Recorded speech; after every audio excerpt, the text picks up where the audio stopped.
बिस्मिल्लाहिर्रहमानिर्रहीम। अस्सलाम वालेकुम। मैं उम्मीद करती हूँ आप सब खैरियत से होंगे और अपने घरों में महफूज होंगे। बेटा, जैसा कि आप जानते हैं कि कोरोना प्रॉब्लम की वजह से यूनिवर्सल हाई स्कूल ने ऑनलाइन लेक्चर्स का इंतज़ाम किया है। उस हवाले से मैं आपके टीचर मिस इकरा क्लास 6 से आपको एसएसटी पढ़ाऊँगी। ये हमारे एसएसटी का 24th लेक्चर है। लेक्चर नंबर 23 में हम unit number 8 irrigation crops and life stocks की स्टेटमेंट नंबर 16 to 20 पढ़ चुके हैं, जिसमें हमने नॉन पेरेनियल कैनाल्स के बारे में पढ़ा था कि नॉन पेरेनियल कैनाल से सिर्फ बरसात के मौसम रेनी सीजन्स में ही पानी हासिल किया जा सकता है। और फर्टाइल एरिया हैं जो पाकिस्तान के, वो उसमें इंडस वैली सबसे ज़्यादा अहम है और कैनाल सिस्टम पूरी दुनिया में फैला हुआ है, स्पेशली इंडस वैली में।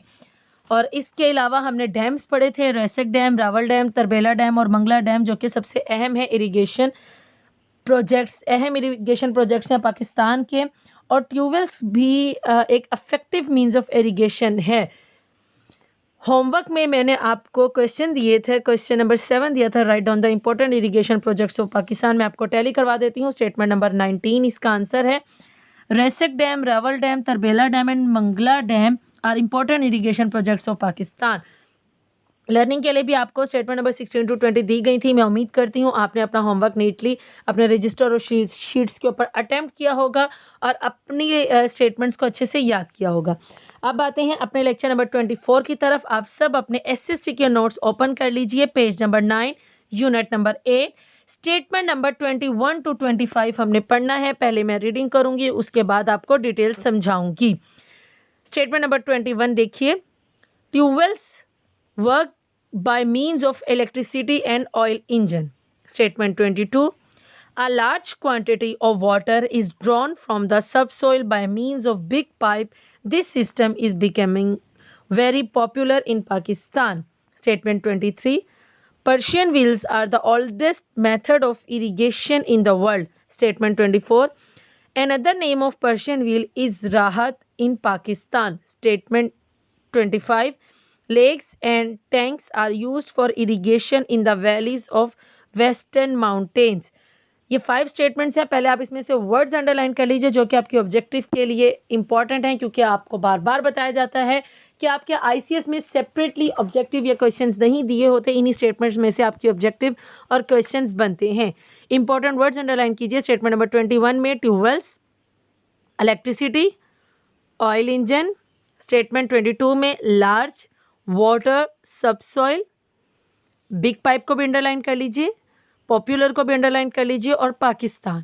स्टेटमेंट 23 में Persian wheels, oldest method, irrigation, world. 24 में पर्शियन व्हील, राहत, पाकिस्तान। 25 में lakes, tanks, irrigation, valleys, western mountains. ये वर्ड्स जो आपको अंडरलाइन करवाए गए हैं ये आपके ऑब्जेक्टिव में इंक्लूड हैं। आप देखिए अपने लेक्चर की तरफ। Tube wells work by means of electricity and oil. जो ट्यूबवेल हैं वो किस तरह से काम करते हैं? वो बिजली और ऑयल इंजन के ज़रिए काम करते हैं, मतलब वो जो ज़राए हैं उसमें बिजली और ऑयल इंजन है। 22 में लार्ज क्वांटिटी ऑफ वाटर, एक बड़ी तादाद पानी की, बड़ी तादाद में पानी जो है वो इसमें ज़ीली मिट्टी के ज़रिए निकाला जा सकता है। सबसॉइल ज़ीली मिट्टी होता है। ड्रॉन होता है निकालना। बिग पाइप, बड़े बड़े पाइप जो होते हैं उनके ज़रिए से निकाला जाता है। और ये जो एक ज़रिया है ट्यूबवेल्स का, ये पाकिस्तान में बहुत ज़्यादा मशहूर है, पॉपुलर है, बहुत ज़्यादा मशहूर है, बहुत ज़्यादा इस्तेमाल होने वाला एक ज़रिया बन चुका है। पर्शियन व्हील्स क्या हैं? Are the old Persian wheel, और एक ओल्डेस्ट मेथड है, यानी कि एक बहुत ही पुराना तरीक़ेकार है पूरी दुनिया में इरिगेशन का। सैराब करने का सबसे पुराना तरीक़ेकार वो पर्शियन व्हील्स है। Another name of Persian wheel का एक और नाम है जिसको राहत भी कहा जाता है पाकिस्तान में। तो पाकिस्तान में पर्शियन व्हील का एक और नाम क्या है? राहत। ये क्वेश्चन भी आ सकता है, what is another name of Persian wheel in Pakistan.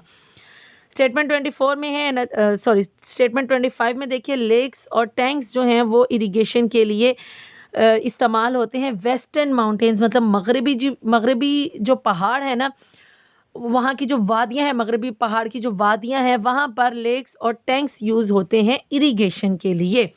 ये आपकी 5 स्टेटमेंट्स थी। मैं उम्मीद करती हूँ आपको ये स्टेटमेंट्स अच्छे से समझ में आ गई होंगी और ऑब्जेक्टिव भी क्लियर हो गई होगी।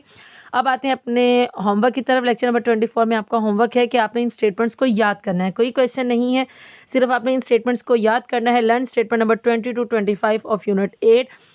आप इन स्टेटमेंट्स को याद करेंगे अच्छे से, इंशाल्लाह लेक्चर नंबर 25 में हम अपनी नेक्स्ट स्टेटमेंट्स जो हैं statement number 26 to 30 unit number 8 page number 9 पर वो पढ़ेंगे। उस वक्त तक अपना बहुत सारा ख्याल रखिए। अल्लाह हाफिज़।